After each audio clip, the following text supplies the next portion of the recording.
पंचायत सचिव जो सिस्टम की लापरवाही से कहिए या फिर सिस्टम से तंग आकर के अपनी जान देने की कोशिश करता है, अभी वो जिंदगी मौत की लड़ाई लड़ रहा है रिम्स के ट्रॉमा सेंटर में।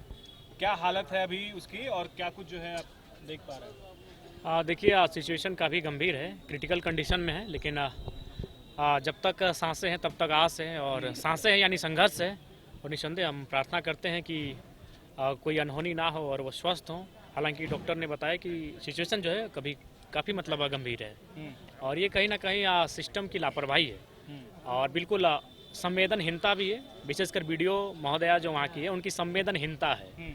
अगर उनके परिवार के लोग होते हैं तो क्या वो इसी प्रकार की संवेदनहीनता होती? नहीं होती। संवेदना होती, भावना होती। जबकि उनको मालूम था कि ये शख्स पत्र लिख चुके हैं, उनको मालूम था कि वे प्रखंड परिसर में आत्महत्या का प्रयास करेंगे, तो सबसे पहला काम जो प्रखंड विकास पदाधिकारी है, उनको तो सबसे पहले स्थानीय थाना प्रभारी को सूचना देना चाहिए था, या फिर अपने 2 स्टाफ को वहां पर डिप्यूट करना चाहिए था कि यदि सुखलाल महतो आते हैं तो उनको आप अपने कस्टडी में ले लीजिएगा, ताकि वो कोई ऐसी घटना ना करे। चूंकि निसंदेह आत्महत्या करना भी एक अपराध है, तो उनको उस अपराध से रोकने के लिए पुलिस थी। आप प्रखंड विकास पदाधिकारी हैं, आप पुलिस को सूचना देते हैं, आपके कुछ ही कदम में वहाँ थाना है, आप थाना प्रभारी को सूचना देते हैं कि आप इनको कस्टडी में ले लें। यानी आप बिल्कुल वहाँ उन्होंने गैर जिम्मेदाराना हरकत किया। उन्होंने बिल्कुल अपना जो उनका मानवता था, वो मानवता उनका कहीं नहीं दिखा। अगर वो मानवता जरा सा भी दिखाती तो आज ये स्थिति उनकी नहीं होती।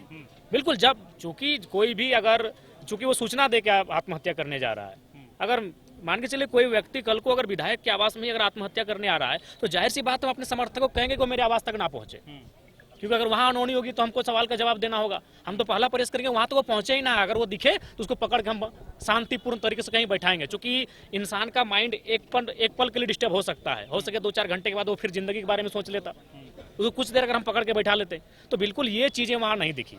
यानी वीडियो को बिल्कुल भी संवेदना नहीं दिखी। उनकी संवेदना ना होने के कारण आज ये बहुत बड़ी घटना घटी है, जिसका सीधा दोष उन पे जाता है। चूंकि आरोप सीधा उन पर था, मानसिक प्रताड़ना का आरोप था, उनके साथ और 3 कर्मचारियों पे आरोप था और सीधा उन पे आरोप था। और चूंकि वो कह के आत्महत्या कर रहे हैं कि हम प्रखंड परिसर में ही आत्महत्या करेंगे, तो ऐसी परिस्थिति में उनको वहाँ 2 प्रखंड कार्यालय के 2 सिपाही या फिर 2 स्टाफ को वहां डिप्यूट करना चाहिए था कि जैसे ही पंचायत सचिव सुखलाल महतो आएंगे उनको आप अपने कस्टडी में ले लें, या फिर उनको स्थानीय डुमरी थाना प्रभारी को सूचना देना चाहिए था कि अमुक शख्स जैसी आएगा आप उनको गिरफ्त में ले लें।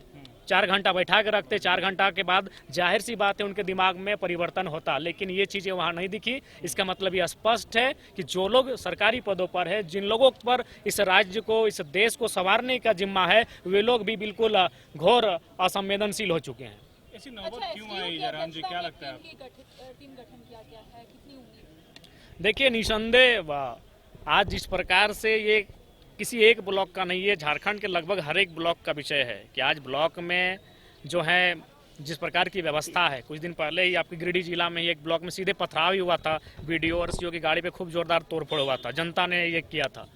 तो ये चीज़ें स्पष्ट कर रही हैं कि आज सरकार को, मैंने विधानसभा का जो बजट सत्र था उसमें भी मैंने कहा था कि जनता आपके बजट को नहीं समझ रही है कि आप कितना बजट दे रहे हैं, क्या नियम यहाँ बैठ के बना रहे हैं, कारा के लिए नियम बना रहे हैं या शिक्षा के लिए या स्वास्थ्य के लिए। जनता थाना को समझती है, जनता ब्लॉक को समझती है, जनता अंचल को समझती है। वहाँ अगर आप करप्शन को दूर कर लेते हैं, वहाँ अगर आप रिश्वत और घूसखोरी को दूर कर लेते हैं तो झारखंड को जनता स्वर्ग मानेगी। और मैंने चेताया भी था बजट सत्र के दौरान, लेकिन आज सरकार निरंकुश है। ब्लॉक पे वो निरंकुश है, आज थाना पे निरंकुश है, आज वो अंचल पे निरंकुश है। उसी का कारण है कि इस प्रकार की घटनाएं घट रही हैं। और निसंदेह मैं तो स्पष्ट कहता हूं, अब यहाँ से जाने के बाद मैं व्यक्तिगत तौर पर मैं जो जितने भी मेरे विधानसभा के अंतर्गत प्रखंड है, उनमें जितने भी स्टाफ कार्यरत हैं, मैं उनके तमाम कुंडली को खंगालूंगा। और जिनमें भी हमें जरा भी संदेह होगा आय से अधिक संपत्ति का, जिनमें हमें जरा सा भी संदेह होगा कि उन्होंने गलत तरीके से कुछ धनराशि जमा किया है, हम फौरन, जिस प्रकार हमने माननीय मंत्री महोदय को पत्र लिखा है, हम एसीबी को पत्र लिख पर उन पर कार्रवाई करने, उन पर जाँच करने के लिए हम कहेंगे। कौन सा मामला को लेकर उन्हें प्रताड़ित किया जाता है? देखिए, जहाँ तक हमने थोड़ा सा, चूंकि हम भी आउट ऑफ स्टेट थे और हम सुबह ही आए हैं, तो जब हम आके जांच पड़ताल किए, मैंने जानने का प्रयास किया कि क्या मसला है, तो सामने आया, चूंकि वह पंचायत सचिव हैं, तो जो अबुआ आवास है, इंदिरा आवास है, प्रधानमंत्री आवास है, उन पर वो देख रेख करते हैं। तो बगल के जो रोजगार सेवक हैं और जिस पंचायत में थे वहाँ के जो मुखिया हैं पति, उनका शायद कोई संबंध था। वो दबाव बना रहे थे किसी मतलब ऐसे व्यक्ति को आवास देने के लिए जिनका शायद अच्छा खासा 4 या 6 कमरा है।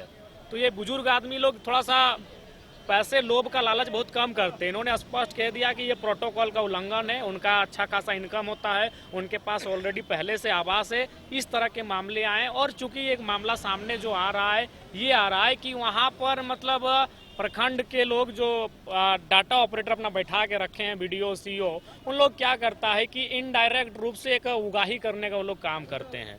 तो उसमें इनको शायद प्रेशर बनाया जा रहा था, जैसा हमें सूचना मिली है। उसके बाद हमने तो स्पष्ट भाई जांच करने के लिए विभागीय मंत्री से बात किया है, उनसे टेलीफोनिक भी बात हुई है, उनसे निसंदेह अब देखते हैं, दूध का दूध और पानी का पानी होगा। लेकिन आज कम से कम इस लोकतांत्रिक मूल्यों को अगर बचा के रखना है तो कम से कम थाना, ब्लॉक, इन पर आम जनता की आस्था बनी रहे, उसके लिए अगर ब्लॉक परिसर में इतनी बड़ी घटना घटी है तो उस पर त्वरित कार्रवाई करनी चाहिए, जांच करनी चाहिए और एक निष्कर्ष पे आना चाहिए। मुख्यमंत्री को भी पत्र लिखेंगे आप?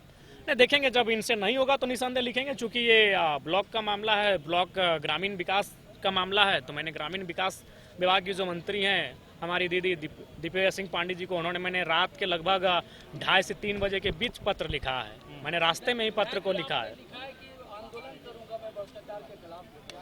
निसंदेह वो हमारा रूट ही है, आंदोलन हमारा रूट ही है। आज लगातार हम लोग आंदोलन में है भी, लेकिन चूंकि अभी हम लोग उस जगह पर हैं जहां हम लोग अपनी कलम की ताकत से भी बात कर सकते हैं, तो इस लिहाज से हमने अपनी कलम का इस्तेमाल किया है। हमने विभागीय मंत्री को सचेत किया है, मुख्य सचिव और गिरिडीह जिला के उपायुक्त को भी मैंने सूचना दी है। तो अगर सरकारी अस्पतालों में या फिर कहीं भी सरकारी सिस्टम में अगर कोई पत्रकार जा रहे हैं या फिर कोई सोशल मीडिया में जिनका अच्छा पकड़ है, जो सामाजिक चीज़ों को दिखाते हैं, तो उनको उनका शुक्रिया करना चाहिए।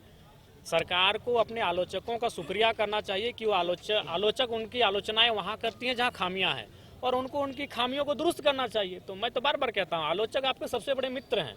तो अगर मीडिया उनकी आलोचना करके उनकी खामियों को दिखा रही है तो उन्हें उनकी सराहना करनी चाहिए और अपनी खामियों को दुरुस्त करनी चाहिए। इरफान अंसारी ऐसा करते हैं। देखिए, इरफान अंसारी जी जानते हैं, वो बड़े बोले हैं, बोलकर ही मशहूर हैं, और बिल्कुल निसंदेह उन्हें अगर उन्होंने ऐसा कहा है तो ये दुर्भाग्यपूर्ण है। झारखंड का स्वास्थ्य जो स्थिति है मौजूदा समय में, आपको क्या लगता है अभी जो इलाज चल रहा है, खास करके रिम्स की बात कर ले या फिर और जो सरकारी अस्पताल है, वो वाकई जो है खुद इलाज की जरूरत है उनको? जी निसंदेह, मैंने बार बार कहा है कि रिम्स का वजन काफ़ी ज़्यादा हो चुका है। आज दूसरा रिम्स नहीं, हमें लगता है कि कम से कम प्रत्येक प्रमंडल में प्रयास होना चाहिए रिम्स जैसा अस्पताल हो, और जहां उपकरण ठीक ठाक हो, जहां फैसिलिटीज ठीक ठाक हो, और डॉक्टरों की संख्या ठीक ठाक हो, और उनकी लगन और तत्परता ठीक ठाक हो। ठीक। आप अकेले हर जगह कैसे देखेंगे विधायक जी? देखिए, ये तो आपका भी कहना बहुत उचित सवाल है आपका, लेकिन प्रयास है, चूँकि अभी यंग है, एनर्जेटिक है, ऊर्जा है, वही ऊर्जा है जो हमें यहाँ तक कभी डुमरी, कभी रांची, कभी हजारीबाग, कभी चतरा तक लेके जाती है, और लोगों की दुआएं हैं, उन दुआओं में ताकत है। तो बनाए रखना ऊर्जा। ठीक जी, ये तो आपकी दुआओं का असर है। ठीक।